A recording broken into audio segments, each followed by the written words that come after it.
toutes et à tous. On attend encore quelques secondes que tout le monde se connecte bien et que vous puissiez entrer dans ce Zoom ou sur Facebook, pour ceux qui nous suivent sur Facebook.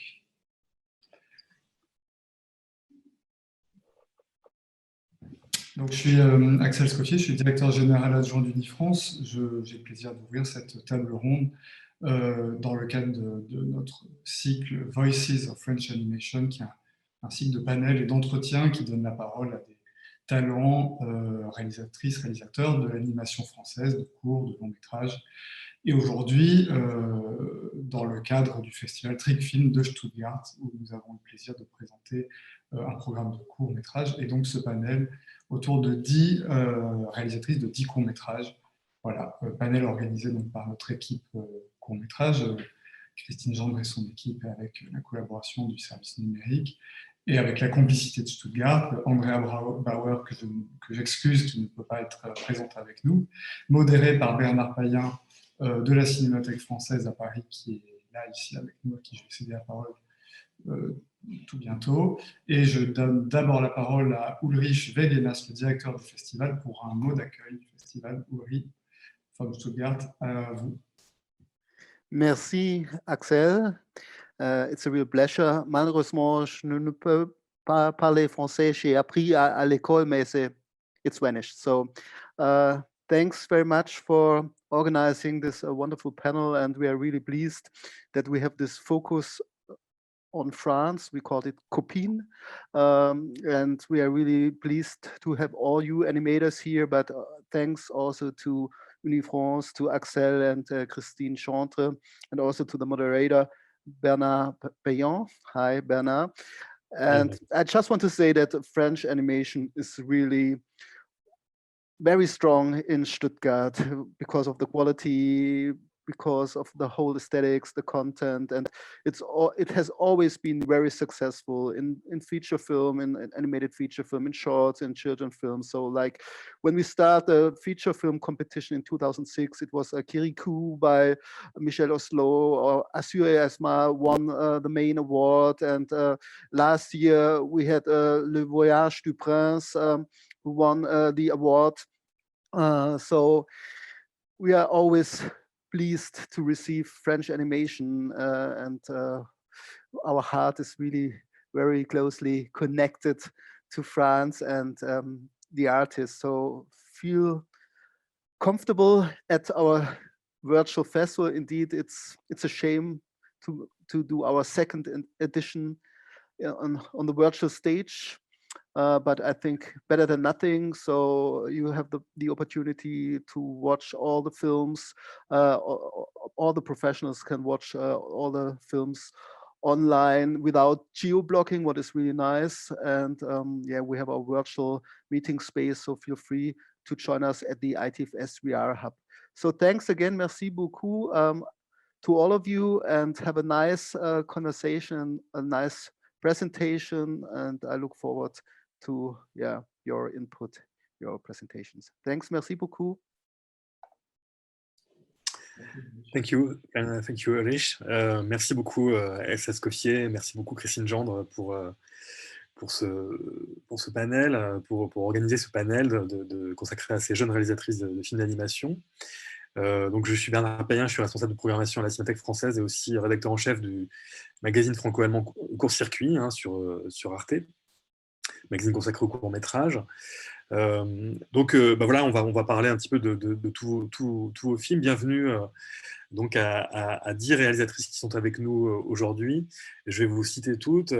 Alors, il y a Lucrèce Andréae qui a réalisé Pépé le Morse, Caroline Cherrier qui a réalisé Horatio, Justine Vieustecker qui a réalisé Étreinte, Lola Alifa-Legrand, co-réalisatrice d'un film qui s'appelle Fille bleue, peur blanche, Julie Cathy, réalisatrice de Normal, Chloé Maslow pour le film Asman, la diva, Regina Pessoa pour Oncle Thomas, la comptabilité des jours, Agnès Patron pour L'heure de l'ours, Sophie Racine pour Rivage, Delphine Prié Maéo pour le film Colocataire. Voilà, je crois que j'ai oublié personne. Bonjour et bienvenue à toutes. Alors, je vais commencer. Voilà, je pars du principe que vous avez vu, j'imagine vous qui nous regardez, vous avez vu les films. Donc, on va commencer à parler, on va parler successivement des films. On va commencer avec Lucrèce. Lucrèce Andréae qui a réalisé Pépé le Morse. Bon, alors Pépé le Morse, c'est un film qui a eu beaucoup de succès, d'ailleurs comme tous les films dont on va parler aujourd'hui. Est-ce qu'on peut peut-être reparler de ce point de départ qui était une expérience intime et familiale, Lucrèce, c'était ça vraiment la base de travail pour construire Pépé le Morse? Oui, oui. Comment je suis partie, je sais pas si c'était très théorique quand j'ai commencé. Je crois que je suis plus partie sur des images qui m'inspiraient, sur lesquelles se sont incrustés, rattachés peu à peu des thèmes, que je suis allée, chercher, tout au fond de moi, de mon expérience et de mes émotions. Ouais, c'est vrai que il y a toujours dans ce que je fais, je pense, quelque chose d'assez humain au sens large et aussi intime, pudique dans des petits cercles, la famille, les fratries, etc. Et quelque chose, je crois, qui vous tient à cœur, c'est l'idée euh, presque d'un film d'animation classique. C'est le cas de Pépé le Morse avec un récit, quelque chose d'assez oui, d'assez classique, mais dans le bon sens du terme, évidemment. Quoi, Oui, alors pour la petite anecdote, en fait, j'aime bien me donner des espèces de défis à chaque fois que j'aborde un film. Et d'ailleurs, chacun que j'ai fait, que ça soit des exercices dans chacune de mes écoles ou quoi, c'est souvent très, très varié, autant en papier découpé qu'en technique plus traditionnelle comme celui-là. Et celui-là, je m'étais très consciemment dit, j'aimerais faire un extrait de long métrage. J'aimerais faire ce film pour me prouver ou pour prouver aussi au monde professionnel que je peux faire quelque chose qui tienne la route en termes techniques et narratifs, transposer à un long ensuite, parce que mon rêve c'est de faire un long et que voilà, je voulais m'essayer à cet exercice, quoi. Alors, je crois que d'ailleurs, esthétiquement, mais aussi dans la manière de montrer ces personnages, vous étiez inspiré par un photographe japonais qui s'appelle Soshiveda, c'est ça? C'est ça. Mm-hmm. Comment on pourrait décrire son travail un peu? Qu'est-ce qui vous a inspiré? Qu'est-ce qui vous a plu dans son travail? Alors j'ai vraiment eu un coup de foudre. En fait, c'était une période où je cherchais des sources d'inspiration et celui-là m'a vraiment sauté aux yeux, a nourri mon imaginaire brutalement. Et d'ailleurs, c'est souvent par de la photo ou du cinéma que je m'inspire plus que par vraiment de l'animation ou du dessin. Et celui-là, eh ben, c'est des photos assez étranges avec des plages de sable blanc. C'est en noir et blanc, donc le cadre est très structuré avec une grosse partie de l'image toute blanche ou alors au contraire le ciel qui prend toute la place et des espèces de personnages à moitié burlesques, à moitié dans la mélancolie, qui sont posés là en costume avec un parapluie. Enfin, c'est un peu absurde.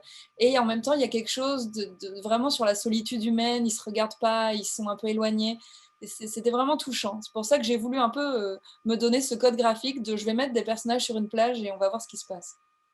Et bon, à travers le Morse, la figure du Morse, on peut y voir évidemment plein de choses, mais je crois qu'au départ, les Morses, c'était aussi ces hommes pardon, qui bronzaient au bord de la Neva en Russie. C'est ça qui vous avait intrigué, en tout cas.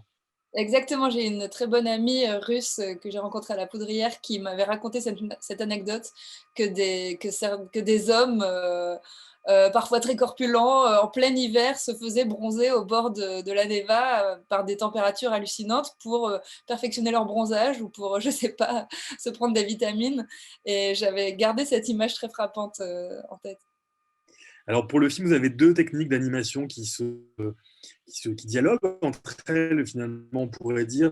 D'abord, ces décors qui sont à l'aquarelle, et puis vous avez travaillé pour les personnages et tous les détails à la tablette graphique. C'est un peu ça, comme ça, vous avez travaillé. Comment vous avez fait pour articuler les deux techniques?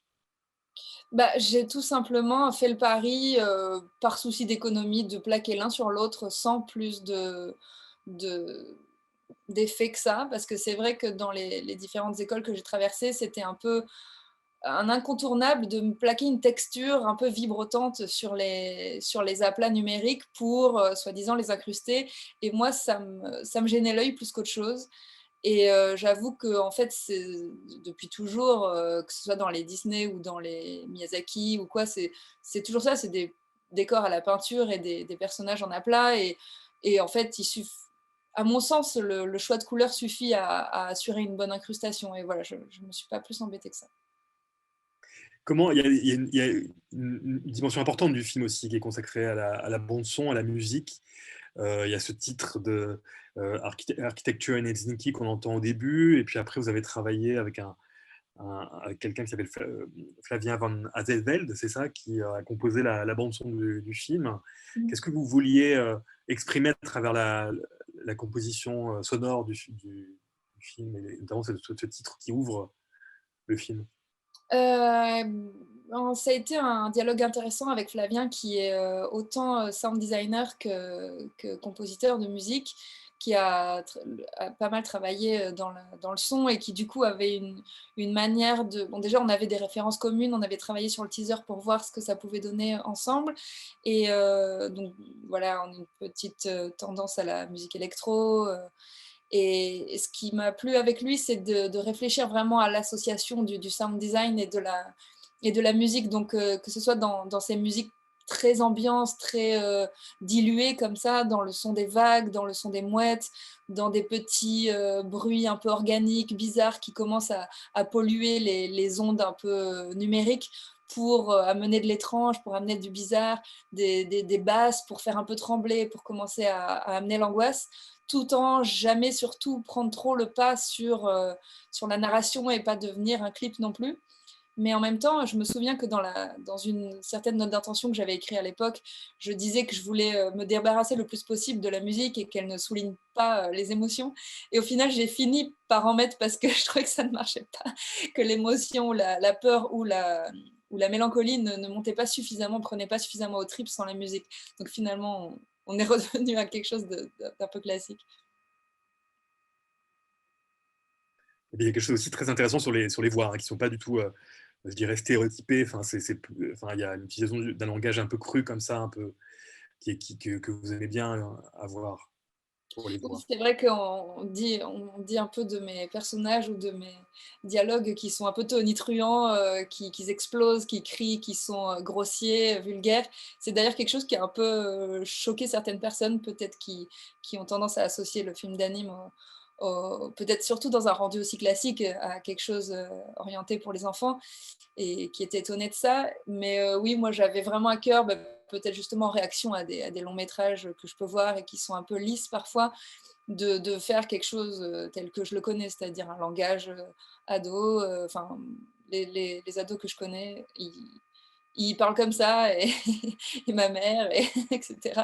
Donc oui, j'ai juste voulu coller à mon expérience parce que j'ai beaucoup pioché dans ma propre famille et des gens qui m'entourent pour écrire ces personnages. Pour terminer, quel regard vous portez un peu sur cette aventure de Pépé Le Morse maintenant qu'elle est un peu terminée? Vous êtes passé à autre chose, vous avez sorti une bande dessinée, vous travaillez, je crois, sur un long métrage. En tout cas, c'est votre rêve là de faire ce projet de long métrage avec votre compagnon qui est Jérémy Moreau, qui est aussi auteur de bande dessinée. Donc, vous en êtes où et quel regard vous portez donc sur Pépé Le Morse?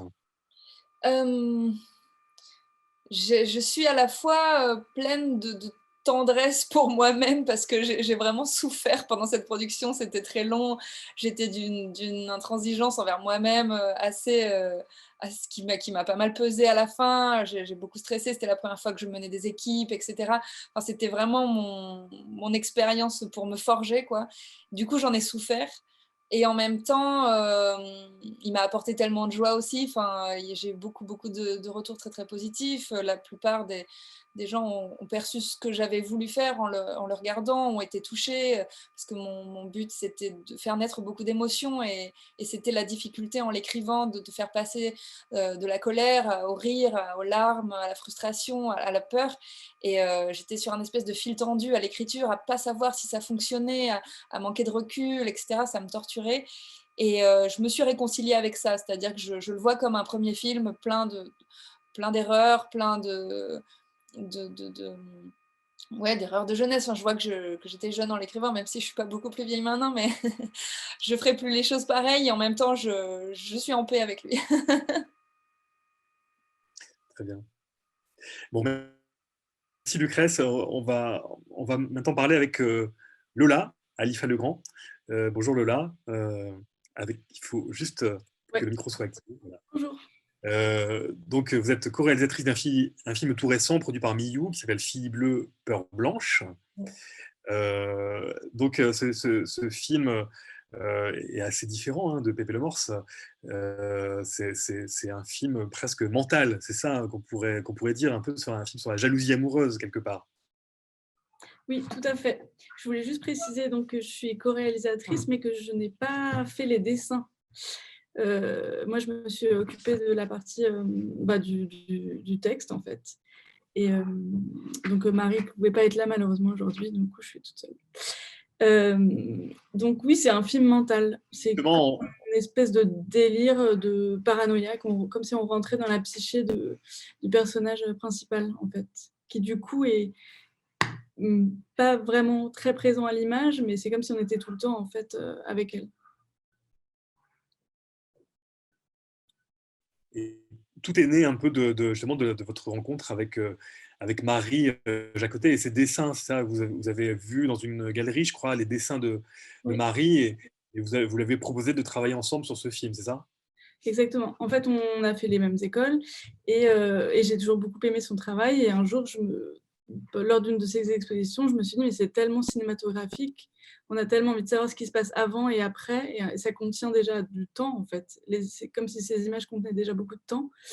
Et donc, je lui ai proposé moi, j'avais envie de faire des films, et on n'avait toutes les deux jamais fait d'animation.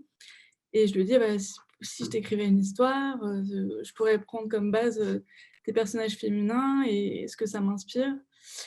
Et voilà. Et en fait, c'est né de ça. Et après, je lui ai dit, il pourrait y avoir des chevaux, enfin, on a fait un espèce de, de ping-pong comme ça sur mes désirs et les siens. Et puis, est née cette histoire. Et ensemble, vous êtes répartis un peu les choses ou vous êtes répartis un peu les choses? Comment vous avez travaillé ensemble? En fait, vous étiez là pendant tout le suivi? Vous avez alterné? Vous aviez beaucoup de scénarios Moi, j'ai écrit le scénario. On a eu un premier débriefing ensemble. Je lui ai envoyé des chapitres d'un livre qui n'a jamais été publié, que j'avais envie de recycler. Et en fait, il y avait un chapitre avec des cavalières, comme ça, des guerrières, des Amazones. Et je l'ai développé, ça a commencé à prendre une forme. Et puis, je lui ai proposé une première écriture de scénario sur lequel elle commençait à rebondir en fait avec des dessins. Et on n'avait pas de prod à ce moment-là, donc c'était assez. On pensait faire un truc vraiment très low-key, avec peu de sous, presque pas d'animation. Et en fait, donc après, en rencontrant notre producteur, on a commencé à donner une vraie forme de film, on va dire, à notre projet. Et moi, j'avais beaucoup de désir en fait de rythme, de musique. L'écriture, elle est assez rythmique aussi, donc je pense que ça, c'était un peu l'impulse de départ. Et après, Marie s'est réappropriée en fait l'histoire. Et donc, avec mon écriture aussi était assez visuelle. Et donc, avec ces pistes-là, elle a commencé à faire un premier storyboard.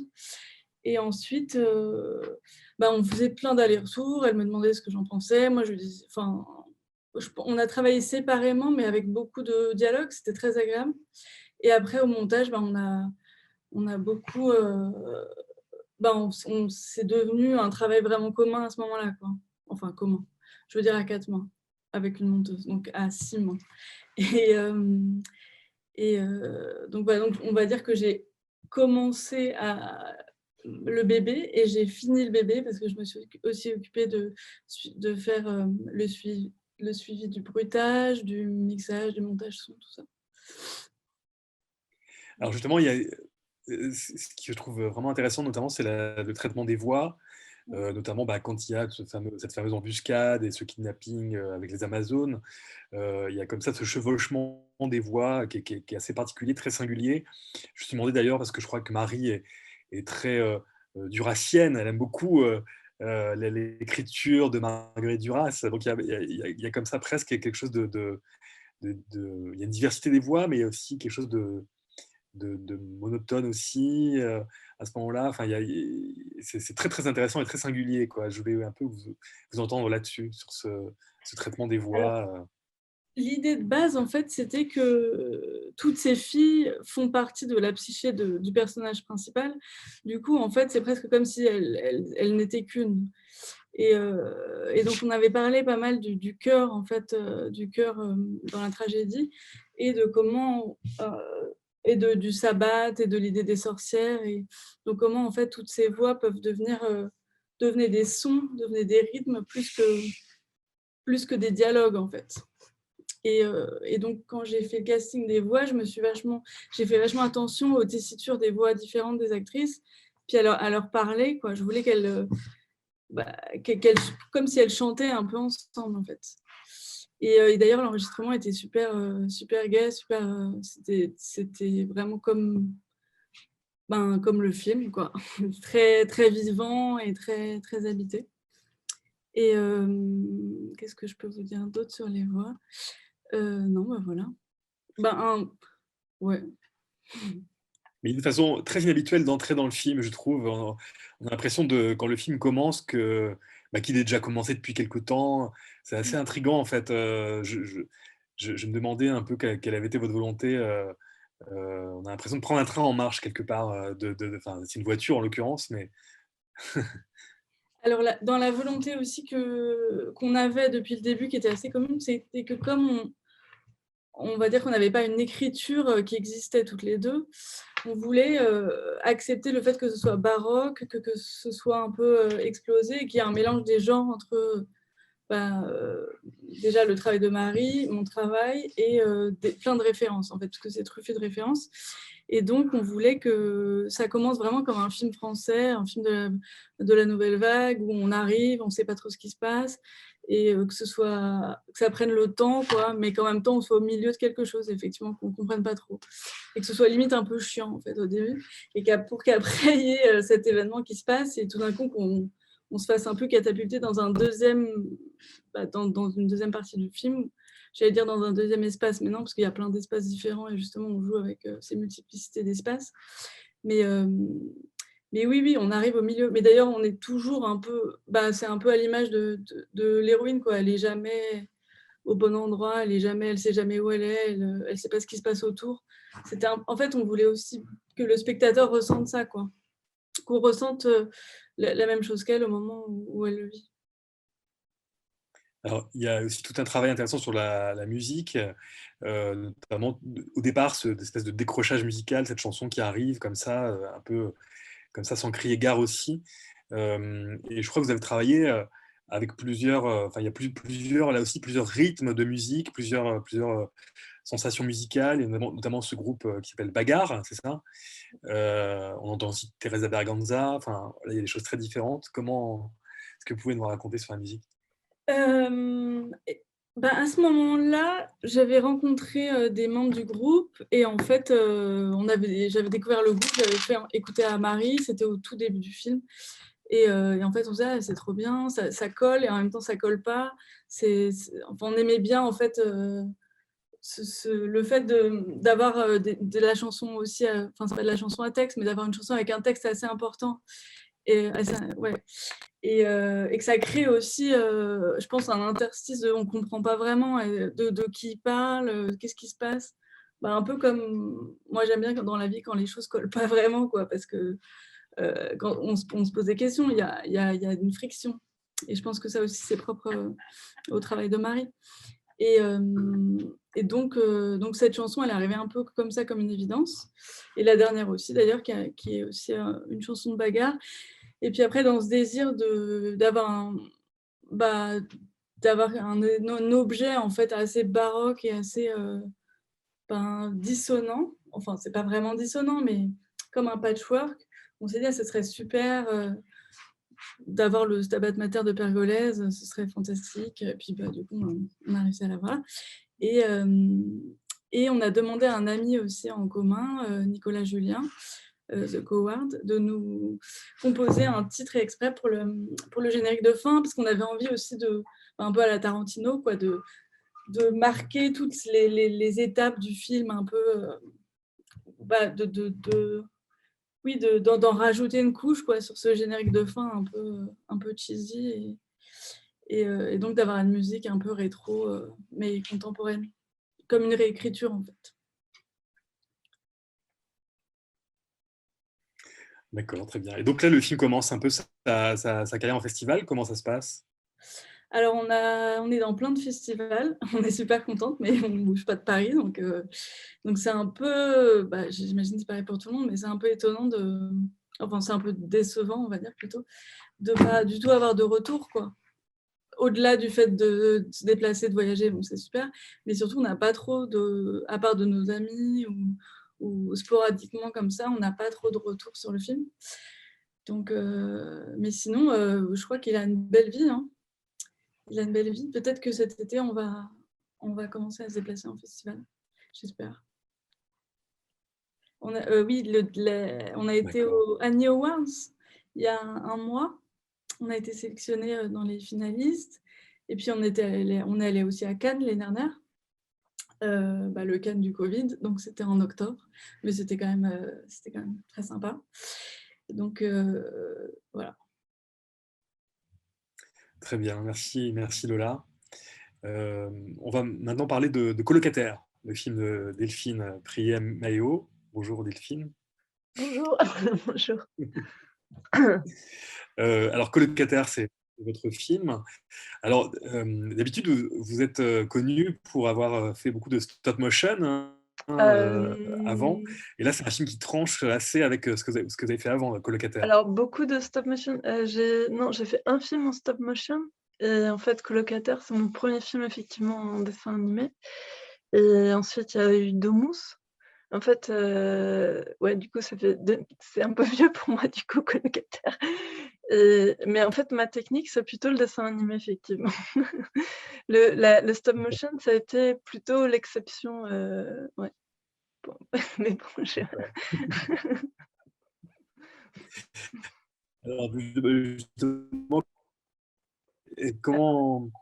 quel a été un peu le point de départ de ce film, qui est un film un peu sur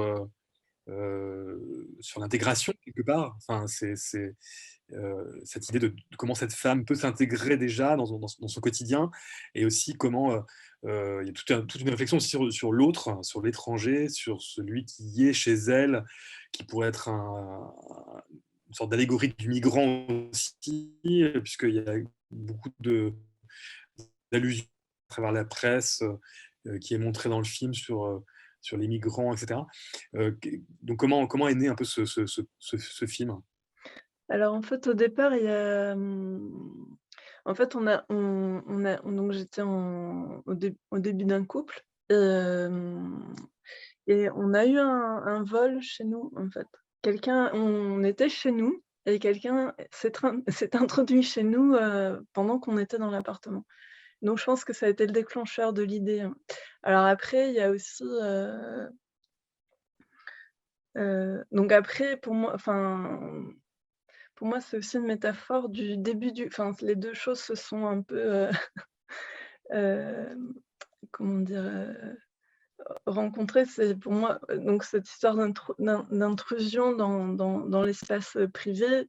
Le début d'un couple, pour moi, c'était aussi, l'idée qu'il faut, faire avec l'autre et que l'autre s'introduit dans notre espace, intime, et donc du coup, il y a un rapport aussi un peu à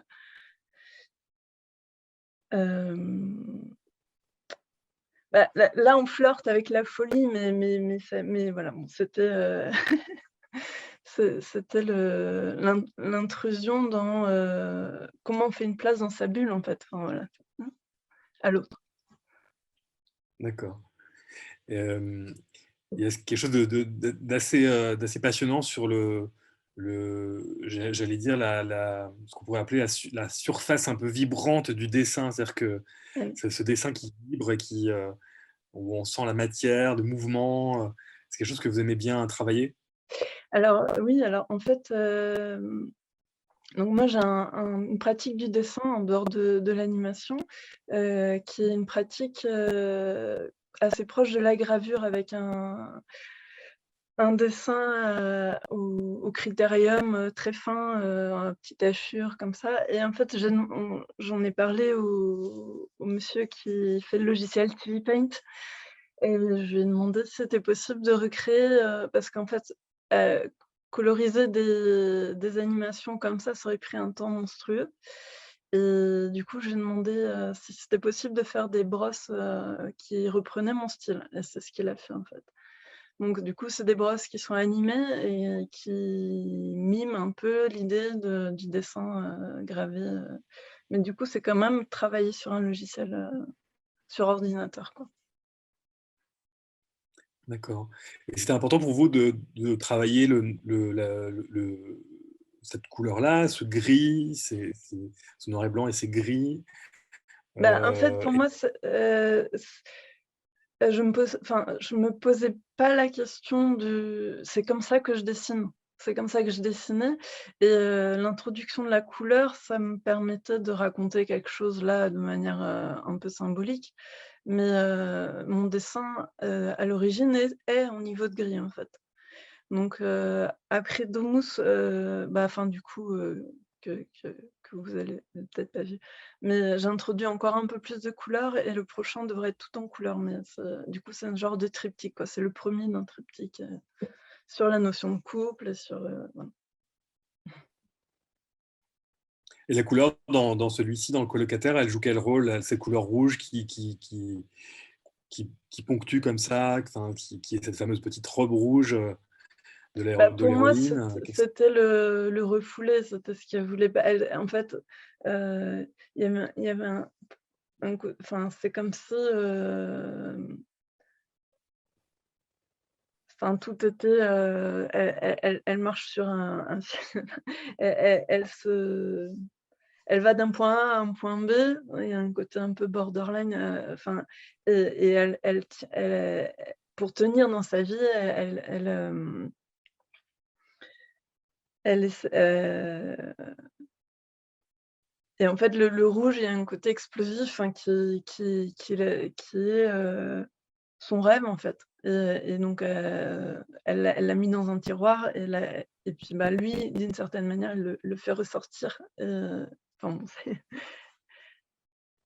moi, je vois ça comme, enfin, en fait, l'introduction de l'autre dans son espace intime la sort de ses rails. En fait, elle s'était construit des rails, presque d'automate pour tenir dans sa vie de caissière. Enfin, la caisse, elle est quasiment intégrée à la machine, et lui, en fait, il casse, enfin, il bouge un peu les objets en micro un micro chouïa.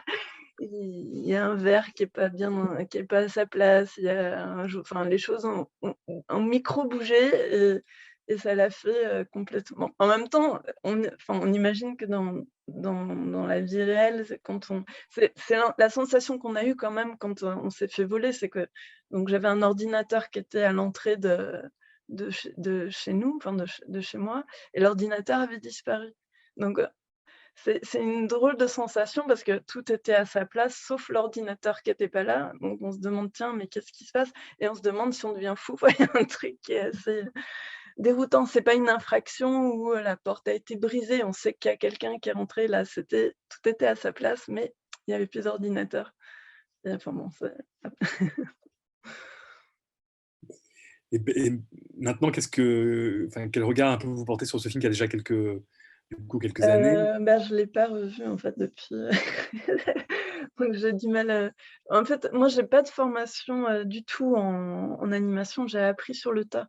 J'ai une formation de plasticienne, donc j'étais à l'université Rennes 2 en arts plastiques, où on dessinait très peu. Donc en fait, le dessin, c'est plus, un truc, de rébellion, où j'ai tenu à dessiner pour moi, et puis j'en ai fait une sorte de journal que je tiens, donc des dessins que je fais, des sortes de dessins d'humeur, qui constituent quasiment ma pratique, et pour lequel, du coup, je suis enfin, on me reconnaît, quoi. Et Et en fait, l'animation, c'était un pas de côté aussi, en fait.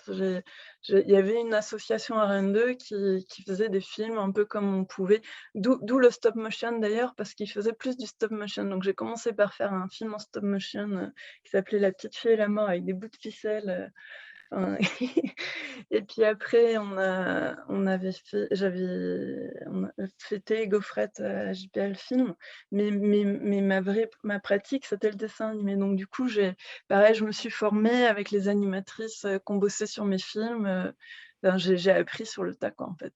Ça Très bien. Merci beaucoup Delphine. On va enchaîner avec un film aussi de sensation, c'est le film de Sophie Racine, Rivage. Bonjour Sophie. Bonjour. Donc j'avais envie un peu de vous demander pour ce film qui est vraiment très sensoriel, qui est un film aussi en noir et blanc, sur un paysage très inspiré d'une île bretonne. Comment vous travaillez à la base? Est-ce que c'est vraiment un travail de contemplation, de notes, pour retranscrire ces sensations-là dans un film d'animation? Oui, c'est un peu les deux. Ça commence principalement par des images, je dirais. C'est vraiment commencer par le dessin et par la gravure. Mais ça part de l'observation et d'émotions que j'ai eues, moi, sur une île bretonne, du coup, et donc de ce que j'ai pu observer, de la lumière qui change, des marées. Donc le film s'est construit un peu entre des notes et de l'image, un aller-retour entre l'écrit et l'image. Alors, est-ce que vous pouvez nous expliquer un peu comment vous avez travaillé? C'est-à-dire que c'est un décor à 360 degrés, c'est ça? Et après, c'est comme si vous aviez zoomé dans ce décor, et Ouais. de là est né ce film. Ouais, en fait, au départ, j'ai imaginé des scènes. Enfin, il y avait des images que j'avais envie de rendre. Et au moment de commencer à construire le film à proprement parler, je me suis posé la question de savoir si je voulais faire un cheminement dans un paysage ou au contraire, et c'est l'option que j'ai choisie finalement, c'est de rester dans un même lieu et finalement de découvrir plus en détail ce lieu sans réellement bouger. Et donc c'est là qu'est venue l'idée de construire ce décor à 360 degrés, de l'imaginer, et du coup d'imaginer que le spectateur du film est dans une position d'observateur, il bouge pas, c'est comme si on était à un endroit avec des jumelles pendant une journée et qu'on prenait plaisir à regarder tous les changements qui se passent autour de nous. Et donc là, c'est un peu l'idée en tout cas en apparence de gravure sur bois, avec des plaques d'inogravure. C'était formellement que vous vouliez rendre, euh, pour vous, le plus à même de faire ressentir ben, la sensorialité d'un paysage, d'une île. Bah, en tout cas, pour celui-ci, je pense que ce qui m'intéressait beaucoup, c'était le rendu de la lumière qui dans ce paysage enfin, est particulièrement frappant parce que ça change, ça peut changer du tout au tout en très peu de temps. Et donc, du coup, j'avais envie de travailler ça. Et puis, moi, j'aime beaucoup le grain des gravures, les textures. J'aime aussi beaucoup le grain qu'on retrouve en photographie argentique par exemple, ou même dans les films plus anciens, tout ce grain qui pétille à l'image. Et j'avais envie de retrouver un peu ça dans mon animation pour rendre justement les changements de lumière et puis la vibration de la nature qui se trouve autour de nous, quoi. De réussir à rendre le vent, s'en servir pour rendre la présence de l'air, des vibrations. Avec ce qui était important, j'imagine, pour structurer ce film, une sorte de crescendo. Alors évidemment, le crescendo d'un point de vue narratif qui est cet orage qui arrive petit à petit, et Mm. qui va éclater, et en même temps deviennent de plus en plus sombres. C'est ça aussi l'idée du film. Ouais, ça c'est venu dans un second temps au moment de construire du coup le film plutôt dans sa temporalité, là où j'avais construit spatialement et oui et puis c'était aussi l'idée de rendre différents aspects de ce rivage en fait. Ce qui m'intéressait c'était que le rivage c'est un peu cette ligne entre la mer et la terre qui est très changeante et du coup avec l'arrivée de l'orage on se retrouve face à un rivage qui a complètement changé d'aspect en fait. Et c'était ça aussi qui me plaisait. Avec peu de présence humaine finalement. Il y a juste des cyclistes ou des gens qui se baladent sur la plage. Ouais, C'était ça aussi l'idée un peu narrative, qui était vraiment le paysage qui était moteur de l'action, quoi. ouais, ouais, ouais, c'était vraiment un film sur un paysage et sur les émotions, le ressenti de ce paysage. Et finalement, les personnages ils traversent ce paysage, ils en font partie, mais le vrai sujet du film, c'est le paysage. Une personne très importante qui a travaillé aussi avec vous, c'est Yann Levy, qui avait travaillé tout l'aspect sonore, la musique, c'est ça? Mm. Comment vous avez travaillé avec lui parce qu'il a bénéficié je crois, d'un titre, voilà, J'ai il y pas a entendu la l'Orchestre national de question. Lille, je crois, qui a enregistré la musique. Je suis désolée, Ah pardon, j'ai vu. non, je voulais parler non, il y a pas de problème. Je voulais vous parler de l'aspect sonore, musical du film. Vous avez travaillé avec Yann Volzy. Ouais, Euh, voilà, et vous avez eu la chance de travailler avec un national de Lille. ouais. En fait, ça s'est fait, du coup, le travail sonore, ça s'est fait en plusieurs temps. Il y a eu une première étape où je me suis rendue avec un ingé son et le producteur du film. On a fait une petite résidence d'une semaine sur une île bretonne pour pouvoir faire des prises de son sur place, donc vraiment sur le lieu qui a inspiré les images et le film. Et puis après, il y a eu un travail du coup avec Yann Volsi qui est arrivé assez tôt au moment, enfin avant l'animation. Moi, je suis arrivée avec le projet au moment de l'animatique et on a déjà commencé à travailler ensemble. Il a fait une première maquette à la fois sonore et musique. Moi, je trouvais important que ce soit la même personne qui s'occupe de toutes les ambiances sonores, de tout le pan sonore et de la musique. Je voulais que les deux soient très liés ensemble.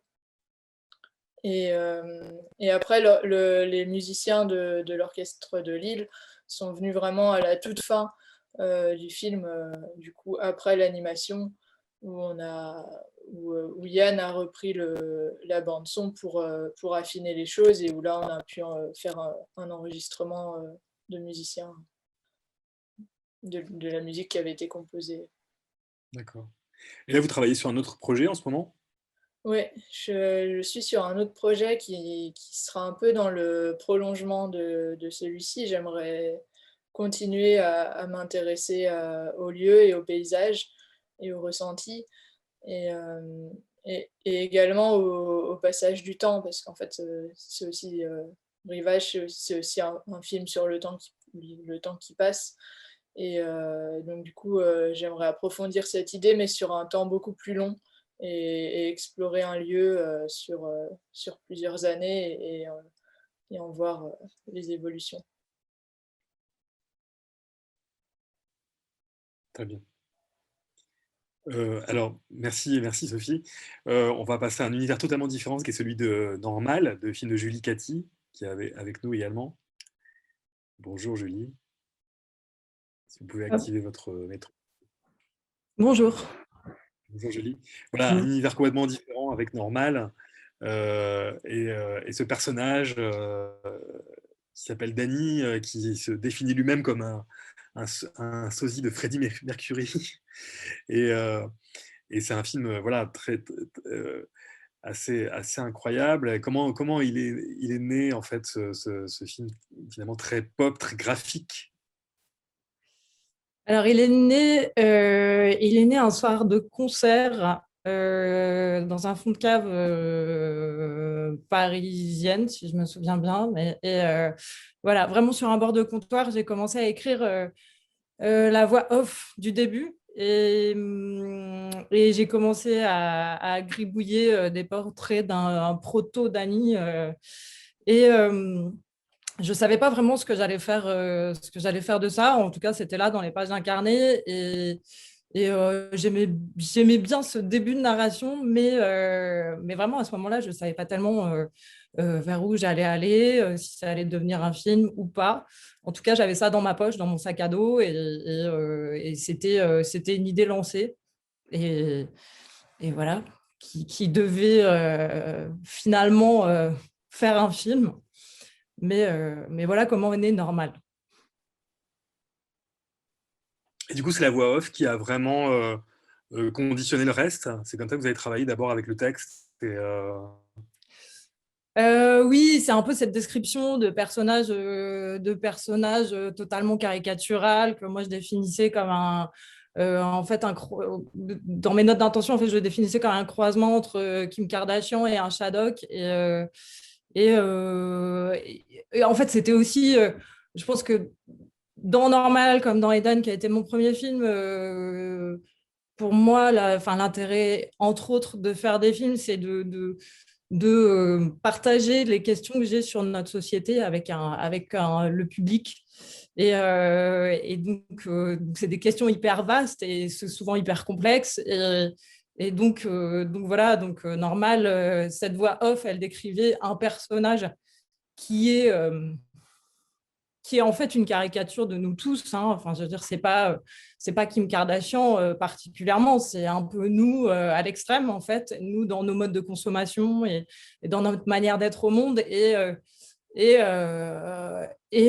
voulais tout traiter par l'absurde parce que souvent, je trouve que en fait, l'absurde, c'est la meilleure manière de parler de notre histoire et de dire le monde dans lequel on est.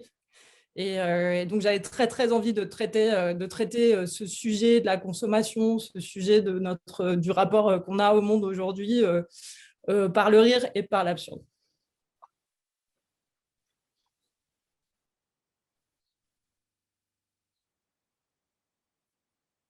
Allô ? Oui, oui, j'ai un petit problème technique. Donc, avec aussi cet aspect un peu cartoon. C'est ça qui vous intéresse aussi. Enfin, je sais que vous travaillez beaucoup avec des planches, vous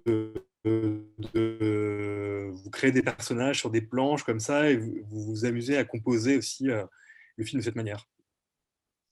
Oui, alors je veux pas que ça devienne un systématisme. En fait, moi, ce qui m'intéresse, c'est d'écrire une histoire et de composer l'univers graphique qui va correspondre à cette histoire. Et notamment dans les projets à venir, j'ai envie de changer complètement de genre graphique.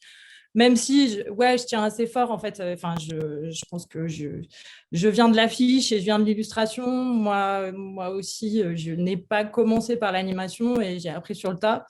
Et donc, en fait, je pense que cette formation très, très graphique fait que j'ai un univers assez chargé, avec très pop, avec beaucoup de choses qui interviennent dans l'image. Et donc, voilà. Donc, en effet, oui, je travaille sur des planches. Je travaille avec aussi des images d'archives que je récupère, que je recolorise, que j'intègre à l'image. Mais c'est toujours un peu pour créer cette dimension à la fois cartoonesque, très pop cartoonesque, et en même temps, c'est aussi notre réel, d'une certaine manière, mais qui est remalaxé pour rentrer dans l'univers du film. Avec aussi une thématique environnementale qui vous intéresse beaucoup. Enfin... Oui, qui me tient vraiment à cœur. J'ai grandi dans un milieu qui se questionnait beaucoup sur tout ça. Donc, en fait, depuis toute petite, je pense que c'est quelque chose qui m'habite complètement. Et je fréquente et je vis avec des gens qui sont assez militants. Donc, voilà, ça reste quelque chose qui a une marotte, en fait, mais une marotte qui est quand même très contemporaine. Je ne suis pas la seule à avoir cette marotte-là. Et voilà. Mais ça m'intéresse aussi de prendre ce sujet dont on entend parler dans toutes les bouches aujourd'hui et qui devient un prétexte pour beaucoup de gens à tout. Ça m'intéresse aussi d'en parler de cette manière-là et de pousser un peu à l'extrême et à l'absurde toute la thématique. Comment le film a été reçu? Est-ce que vous avez pu avoir un dialogue avec des spectateurs qui ont vu le film et qui justement ont été interpellés par la dimension politique presque du film? Alors, oui, j'ai eu beaucoup de retours et beaucoup de dialogues malgré le contexte. Et en même temps, je dirais aussi grâce au contexte, parce que Normal, je pense qu'il a une réception assez dingue aujourd'hui parce qu'il résonne très très fort avec ce qu'on vit à travers de cette pandémie et de cette crise sanitaire, etc. Et donc, dès le début, en fait, j'ai eu des retours. Alors, au début, en fait, on n'avait pas les festivals n'avaient pas encore mis en place un peu toutes les plateformes qui permettaient de discuter avec le public, mais j'ai eu des retours directement sur Facebook, en fait, des gens qui m'écrivaient directement sur Facebook, qui avaient vu le film. Et donc ça, c'était assez chouette. Et puis après, les festivals ont organisé des super plateformes où on pouvait discuter avec les autres réalisateurs, les autres producteurs, le public. Et ouais, j'ai eu beaucoup des retours très sympathiques et très hyper amusés. Et en même temps, les gens qui me disaient ça fait du bien, en fait, cette vision-là des choses, même si c'est pas hyper drôle. Mais en fait, là, comme c'est tourné, c'est quand même assez drôle. Oui, il y a un peu l'idée d'humour comme politesse du désespoir, quoi. Voilà. Je pense que j'ai un ami qui a défini le film comme... en gros, il dit c'est un film nihiliste et joyeux. Je pense que c'est ça. Merci Julie. On continue ce voyage un petit peu dans le jeune cinéma d'animation français avec Justine Wüsteker pour le film Étreinte. Donc c'est encore une autre expérience. Cette fois-ci, c'est une expérience donc déjà intimiste, puisque c'est vraiment un film sur un couple. Mais ce film a été fait dans des conditions particulières, avec une technique particulière, c'est la technique de l'écran d'épingle. Alors déjà, Justine, peut-être un mot sur le projet. C'est vrai que vous aimez bien travailler sur ces thématiques intimistes-là. Et pourquoi, du coup, avoir voulu le faire avec cette technique précisément, pour lequel, d'ailleurs, vous aviez eu, je crois, un coup de foudre, parce que vous aviez vu un film d'Alexeïev et de Claire Parker, Nuit sur le Mont Chauve. C'est le point de départ un peu de ce coup de foudre pour cette technique. Ouais. Si on remonte vraiment très loin, c'est juste avant mes débuts en animation, avant l'école, pour essayer d'impressionner le jury. Tu vas voir une expo pour essayer de glaner quelques noms, et en fait, tu te retrouves face à un film qui te scotche sur place et qui te montre des lumières que tu t'imaginais pas, des images que pour toi c'est du rêve, c'est de l'onirisme. Et en fait, ce film-là, je me rends compte a posteriori, donc c'est Une nuit sur le Mont Chauve.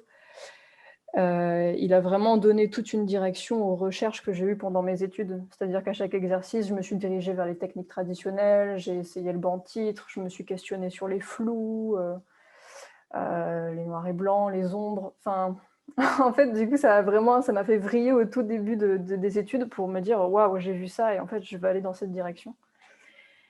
Et donc à ce moment-là, l'écran d'épingle, on traduit pin screen en anglais, je ne sais pas si c'est... pour la traductrice. Je ne pensais pas que ça allait être un jour sur mon chemin de plasticienne. C'est vraiment des choses, on sait qu'il y en a 2 dans le monde, au Canada, voilà, on ne se l'imagine pas. Et en fait, le hasard a fait que 2015, il est sorti des archives, il a été présenté à des réalisateurs, j'ai fait un dossier apparemment suffisamment convaincant pour faire partie du lot, et le coup de foudre a eu lieu, quoi. Et je pense qu'à partir de là, j'avais déjà exploré la thématique du corps, de l'abstraction, la frontière entre...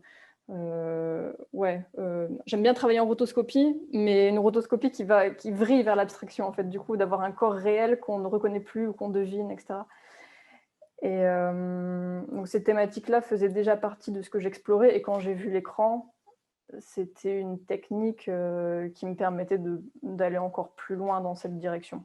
Donc, voilà. Et du coup, il y a aussi cette idée qui est très cohérente. C'est-à-dire que au départ, vous voyez ce film fait par un écran d'épingle par un couple. Et c'est vrai que vous faites aussi un film sur un couple avec cette technique-là.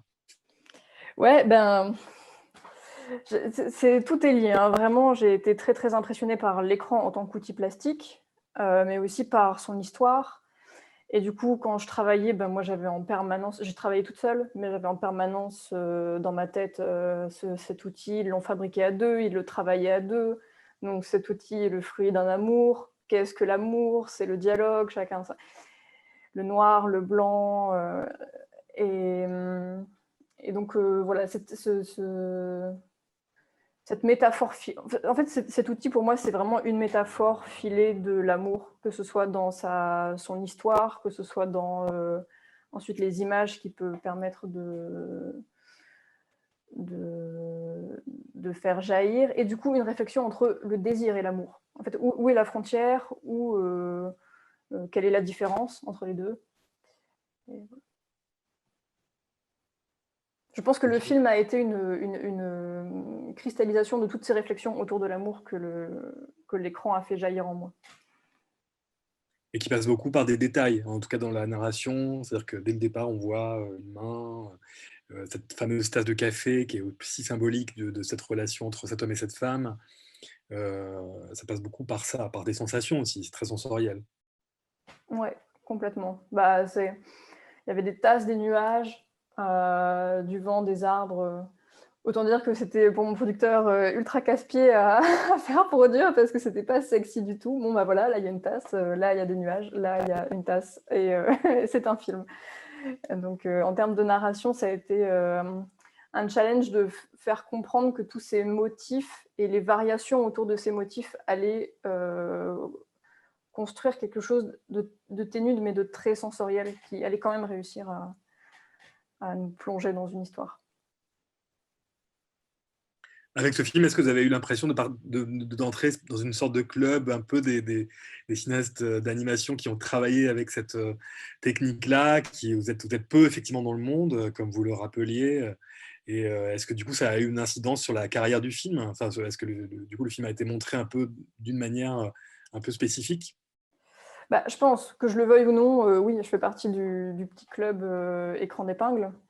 Et qui des fois m'embête parce que j'aime bien m'extasier sur mes matières en essayant de donner l'envie aux autres d'y toucher. Mais en fait, quand c'est du papier et du sable, j'ai juste à dire bah, allez à la plage, prenez du sable et essayez par vous-même. Mais l'écran d'épingle, en fait, quand j'en parle, je sais aussi que si ça jaillit dans le cœur de quelqu'un et que ça donne envie à quelqu'un, bah, la personne, elle ne pourra pas essayer aussi facilement que les autres techniques. Donc des fois, c'est presque frustrant de ne pas pouvoir le partager de cette manière-là. Mais pour revenir sur la question de comment il a été montré, c'est évident que ça a mis un coup de projecteur particulier. C'est-à-dire qu'à chaque fois, par exemple, à Annecy, le film donc, il a été sélectionné à Annecy, mais du coup, il y avait 2-3 rencontres en parallèle qui mettaient un coup de projecteur sur le film parce que la technique de l'écran d'épingle, et il fallait présenter la technique, en parler. Ça suscitait une curiosité tout à fait particulière, qui était assez plaisante en fait, de raconter l'histoire de l'écran parce que c'est aussi le fruit d'un gros travail du côté des archives. Ça faisait 10 ans qu'ils travaillaient sur la restauration et c'était ouais, derrière ce film, il n'y a pas que mon travail en fait. Il y a tout un travail derrière des archives et de Michel Lemieux et de Jacques Drouin. Donc c'était vraiment tout ce monde-là qui était heureux de voir un film fait avec l'épinette. Très bien. Merci beaucoup Justine. On va parler maintenant d'Oncle Thomas, à la comptabilité des jours, avec Regina Pessoa. Bonjour Regina. Bonjour Bernard. Alors, ce film qui a déjà fait énormément de festivals, qui est très important pour vous, Regina, j'avais envie de savoir si vous l'aviez depuis longtemps en tête, de cette idée de rendre hommage à votre oncle Thomas, ou est-ce que est-ce qu'à un moment donné, ça a surgi comme ça, ou c'était le bon moment, en tout cas, tout simplement pour le faire? Ça faisait un moment depuis que mon oncle a décédé en 2005. C'était au moment que je travaillais justement en France. pour un de mes films. D'ailleurs, mes films ont toujours été faits avec la France. Mais j'étais en France, il a décédé et ça a commencé à germiner cette idée de faire un tribut à mon oncle depuis ce moment-là. D'un coup, je savais pas comment aborder le sujet. J'ai gardé ces objets qu'il a laissés, ces petits objets et ces documents aussi, ces journaux.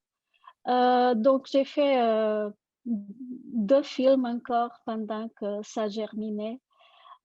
Et après avoir fait Cali, j'ai trouvé, ça avait déjà passé un moment sur sa mort.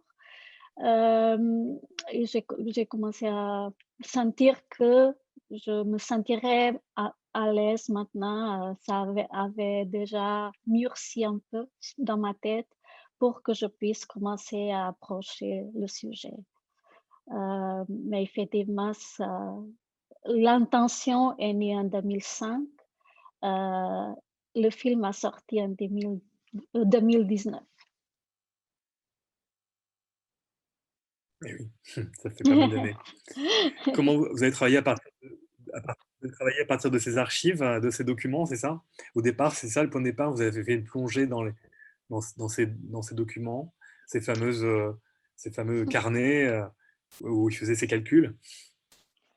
C'était surtout sur mes petites mémoires de l'enfance que j'avais avec lui, moi et mes cousins, parce qu'il était l'oncle bachelor, l'oncle pas marié, le tonton qui avait pas un vrai métier et qui donc avait du temps et de la patience pour nous, ses petits-neveux.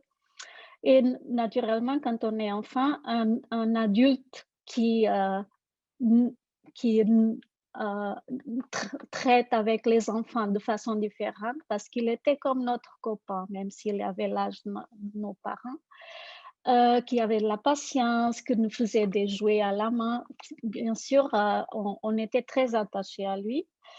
D'un coup, c'était aussi cette mémoire, parce que bon, j'ai grandi dans un Portugal qui sortait d'une dictature de 40 ans.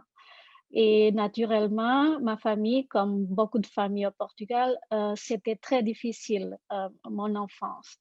Et d'un coup, mes mémoires que j'ai eues de ces jeux avec mon oncle étaient les mémoires lumineuses de mon enfance. Alors, c'est plutôt ça que je voulais rendre hommage. Après, bien sûr, pour avoir du corps et pour être juste, j'ai utilisé ce que enrichissait la vie et le fascine que j'avais pour mon oncle. Il jouait, parfois, il n'était pas disponible pour jouer avec nous parce qu'il était dans ses états. On ne comprenait pas bien pourquoi. Et il disait qu'il n'avait pas le temps pour nous parce qu'il devrait faire ses calculs. Et tout ça, bien sûr, c'était un mystère pour moi. Pourquoi il doit faire des calculs s'il n'a même pas un travail fixe?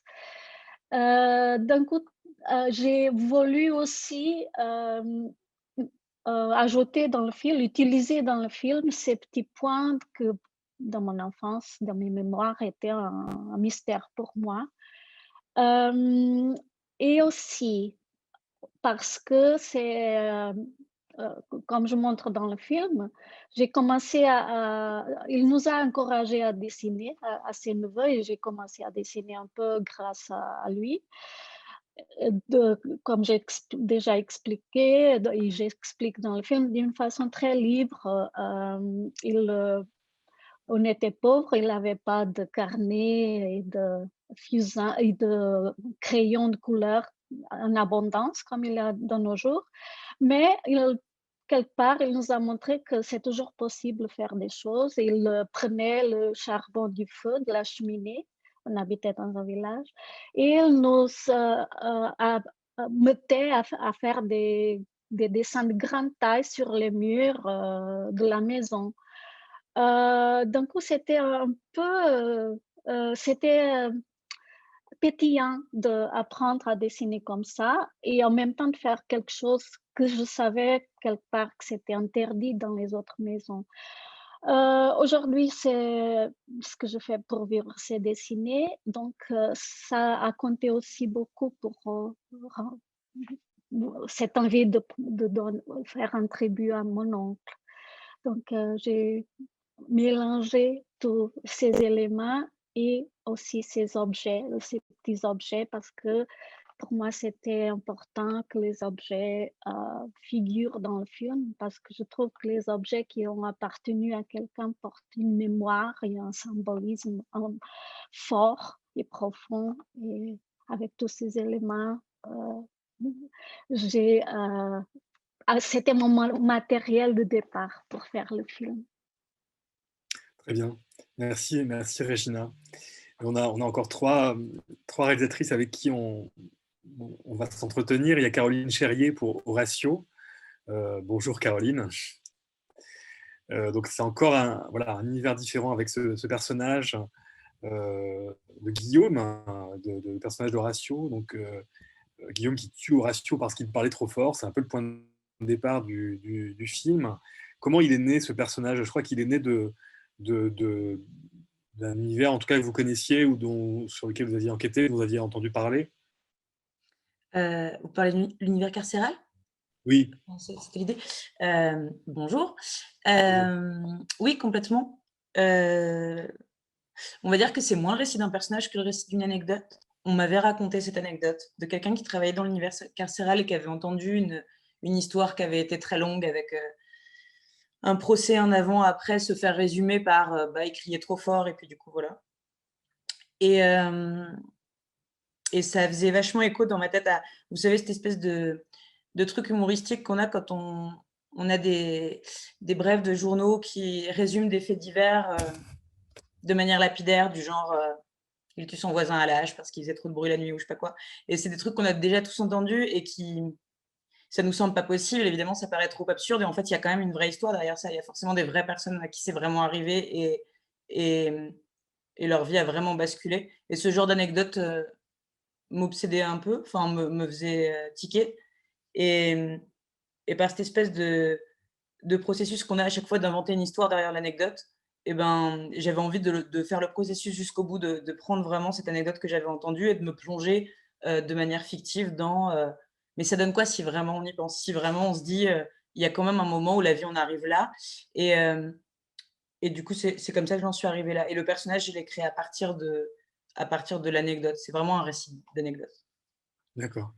Et vous aviez une volonté presque du coup très réaliste dans l'animation. C'était ça aussi le point de départ, non? C'était en tout cas de traiter. Enfin, je vous laisse répondre. Pas trop justement réaliste parce que c'est un peu comme ça que je l'avais dit à mes productrices de Ekifilm quand je leur ai présenté, c'était que c'était pas une chronique sociale parce que finalement, je pense que si on veut faire une chronique sociale sur un fait comme ça, faut faire un long métrage très documenté et s'y pencher avec beaucoup de pudeur peut-être. Et là, c'était pas l'idée, c'était plus d'imaginer ce que sensoriellement ça peut provoquer, d'essayer de vraiment de s'adresser à tout un tas de moments qui naissent dans une histoire qu'on peut écrire à propos de cette anecdote, qui naissent autour de ce genre de moments. Moi, j'avais été dans des procès, assister à des moments où en fait c'est plein de petits moments, plein de petites bizarreries, plein de petits échecs, plein de petits moments où le drame devrait être là et en fait ça arrive pas parce que la vie c'est toujours un peu décevant et du coup quand il y a quelque chose d'aussi grave que la violence, on s'attend à ce que tout soit très bien fait et puis des fois en fait non, la justice rate un peu, la famille rate un peu d'être présente, tout le monde n'est pas là au bon moment, la mère arrive en retard, c'est ce qui se passe en tout cas dans le film, où les gens ne sont pas à l'heure, etc. Et en fait, toutes ces petites choses-là, c'est là encore plus du récit d'anecdotes cumulées plutôt qu'une chronique sociale très réaliste. Et en même temps, je trouvais ça bien parce que ce que je décris, c'est plus un sentiment de drame raté plutôt qu'un truc, qu'une chronique sociale très documentée sur pourquoi on en arrive là. Parce que je ne sais pas et je pense que d'ailleurs personne ne sait trop comment on en arrive là. Disons qu'il y a un socle presque réaliste et que vous faites, que vous décalez, quoi. Enfin, je pensais à ces décors du Loir-et-Cher que vous connaissez et que vous avez réinterprété finalement dans votre film, ces petits pavillons que vous avez connus, qui ont une proximité en tout cas avec vous et que vous réinterprétez dans le film. Ça me fait plaisir qu'on parle. J'arrive à chaque fois à caser le Loir-et-Cher quelque part. Oui, je m'appelle Caroline Cherrier, je viens du Loir-et-Cher. Toute ma famille vient du Loir-et-Cher. Je suis très loir-et-chérienne. Et j'ai pas fait cyclique, manque de bol. Mais oui, c'était. De toute façon, je parle vraiment de ce que je connais pour le coup. Et du coup, je l'ai vraiment imaginé dans des lieux que je connaissais. Ça m'a été raconté par des gens que je connaissais. Et je voyais à peu près l'ambiance dans laquelle c'était né. C'était pas loin de chez moi. En plus, la prison dans laquelle il y avait la personne qui a raconté cette anecdote. C'est assez local comme projet. Bon, et puis juste pour terminer, ce qui est intéressant, c'est que pour incarner ce personnage de Guillaume, vous avez travaillé avec un rappeur, c'est ça, Spider-Z, qui fait la voix du personnage. Oui. Du coup, pour un travail sur l'incarnation, c'est assez intéressant. Enfin, c'est pour faire vivre ce personnage, quoi. Ben, en fait, pour le coup, c'était une recherche un peu... C'était un peu tâtonnant. Au début, je suis passée par des acteurs et en fait, pour essayer de faire vivre la voix off, je me suis rendu compte assez vite que je m'entendais plus avec les personnes qui essayaient d'avoir une notion de rythme plutôt qu'avec des personnes qui essayaient d'incarner finalement quelque chose que je voulais très désincarner, puisque c'est un personnage assez distant de tout. L'histoire du film, c'est un personnage qui est quand même très distant de tout et qui s'intéresse qu'à des petits détails, en gros. Et du coup, finalement, pour avoir un personnage distant, on ne pouvait pas avoir une voix très caractérisée, très incarnée, mais il fallait quand même que ce soit rythmé, un peu joli. Et en fait, d'avoir quelqu'un qui est habitué à poser des mots et à les faire sonner était plus efficace qu'un acteur qui avait envie de mettre beaucoup, beaucoup d'informations dans le personnage, ce qui n'est pas vraiment le sujet du film. Et du coup, j'ai... Très bien, merci Caroline. Pardon. Merci Caroline. Et je recommande à voir bientôt sur Arte votre shortcut consacré à un film de John Carpenter, Prince des Ténèbres. Voilà, c'est le film de Carpenter revu en une minute animée. Et le film est vraiment très très beau et je recommande à tous de le voir. Très heureuse de faire ça. Meilleure prod que ce film de 1 minute. J'étais vraiment ravie. Trop contente. Franchement, super cool. Super. Alors, on va terminer avec Agnès Patron et Chloé Maslow. Agnès Patron, je ne sais pas si Agnès est toujours avec nous. Je ne sais pas si elle nous entend, Agnès ou Chloé. Si, c'est bon, je suis là. Pardon. Bonjour Agnès, pardon de vous avoir fait autant... Je n'arrivais pas à réactiver mon micro. Pas de problème. Donc L'heure de l'ours, c'est votre film qui a déjà eu beaucoup de succès, qui est passé justement sur Arte, qui a reçu évidemment le César, qui a été au Festival de Cannes. Donc ce film, j'imagine, a été déjà pas mal vu par tous ceux qui nous regardent. Juste un petit mot sur la façon dont vous avez finalement essayé de traduire comme ça par l'animation ce point de départ qui était un peu vos sensations par rapport aux colères de votre fils. C'est ça en fait qui a initié le film L'heure de l'ours. C'était vraiment un film sur les colères de l'enfant au départ. Oui, en fait, ça a commencé avant la naissance de mon fils, l'écriture du scénario, et ça s'est vraiment enrichi avec lui. Donc, il y avait mes propres colères, je pense, qui avaient nourri au départ le film et qui sont percutées avec celles de mon enfant. Et j'ai essayé jusque-là, j'avais très peu travaillé la notion de scénario au sens un peu classique du terme, on va dire. Et là, j'ai eu la chance d'être accompagnée par Johanna Krawczyk, qui est donc scénariste.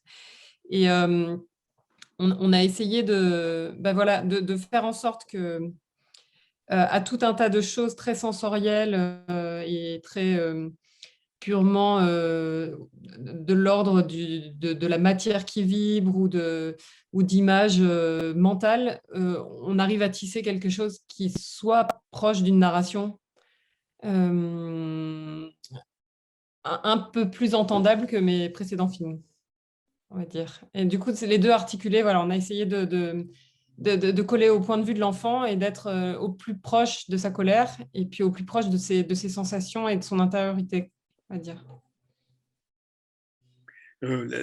Quel parti pris du coup technique vous avez adopté?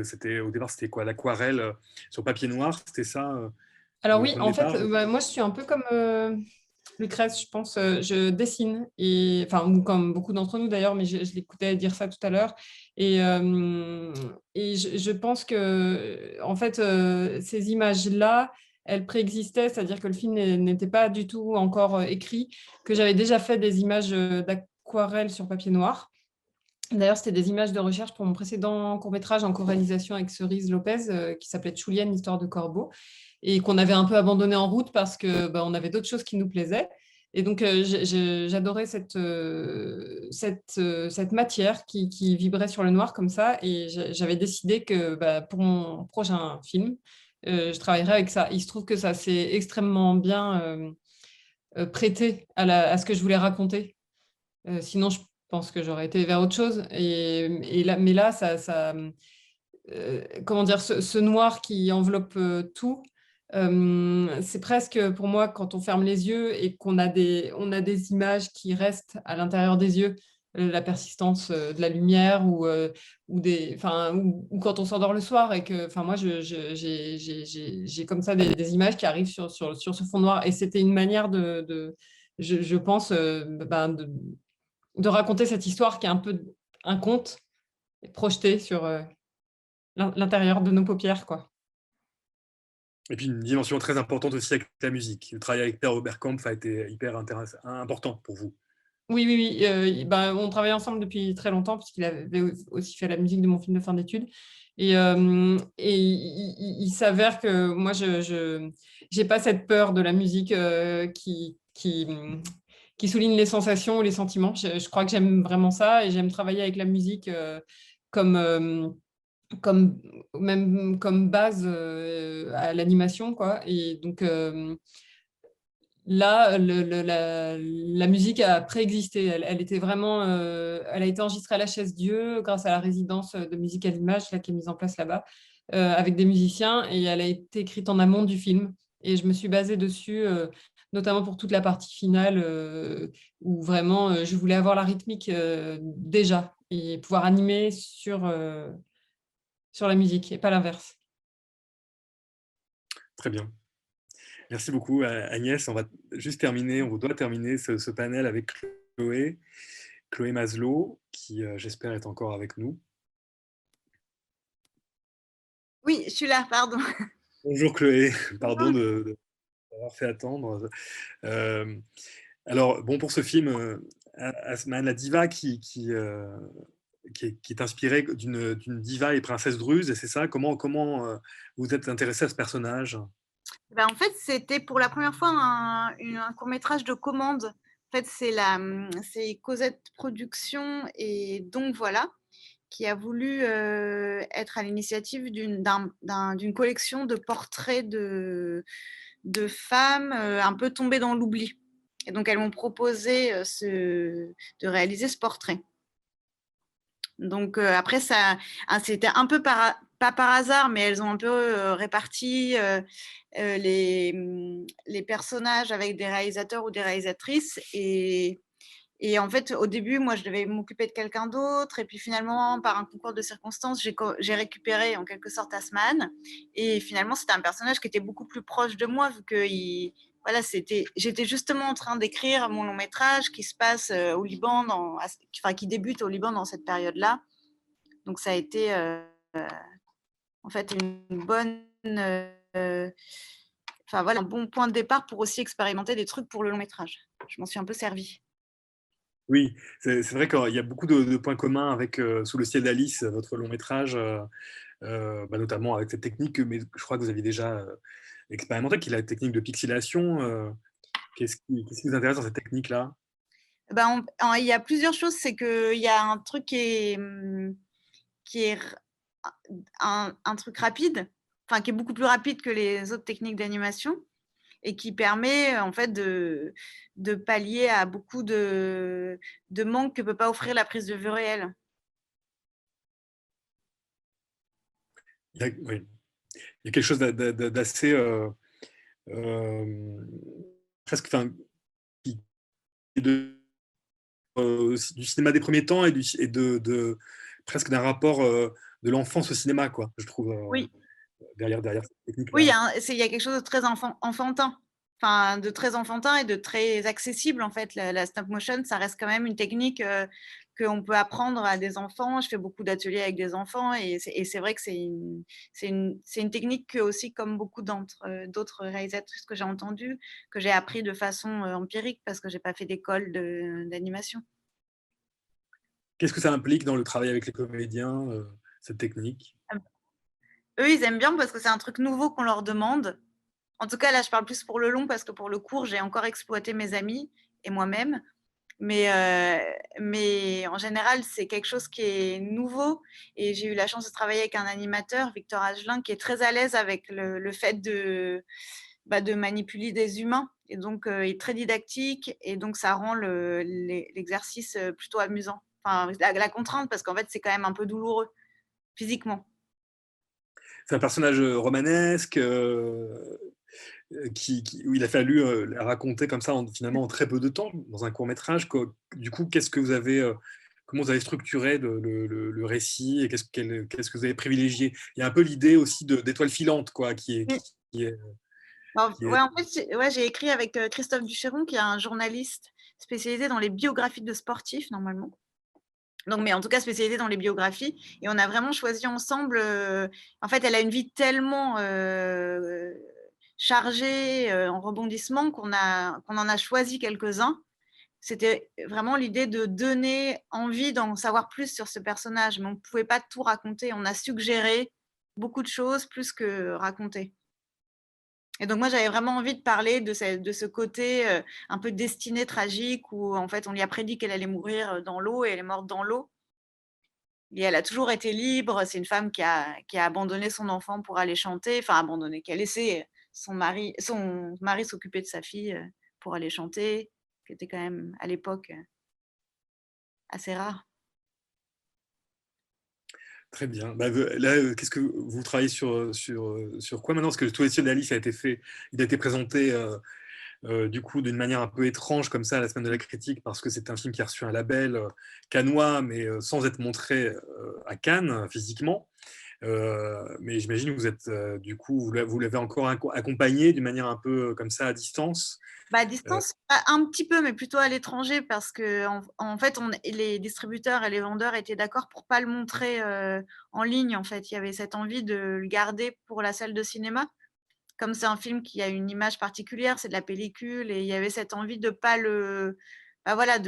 pas le montrer tout de suite en ligne. Et donc, il a fait quelques festivals à l'étranger où les cinémas étaient ouverts, par exemple en Australie et à Singapour. Et donc là, j'ai fait des espèces de zooms, des zooms avec le public là-bas. Mais là, ça recommence. Il y a les festivals au mois de juin et la sortie est prévue le 30 juin.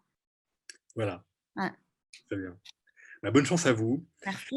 Et merci beaucoup. Merci à toutes d'avoir participé à ce débat. Pardon d'avoir dépassé, mais en même temps, voilà, il fallait que tout le monde s'exprime. Et c'était important. Et je pense, voilà, j'espère que vous avez aimé suivre cette discussion. Merci à toutes. Et puis voilà, rendez-vous sur le site d'Unifrance et rendez-vous au festival de Stuttgart en ligne. Voilà, merci et à très bientôt et bonne fin de journée.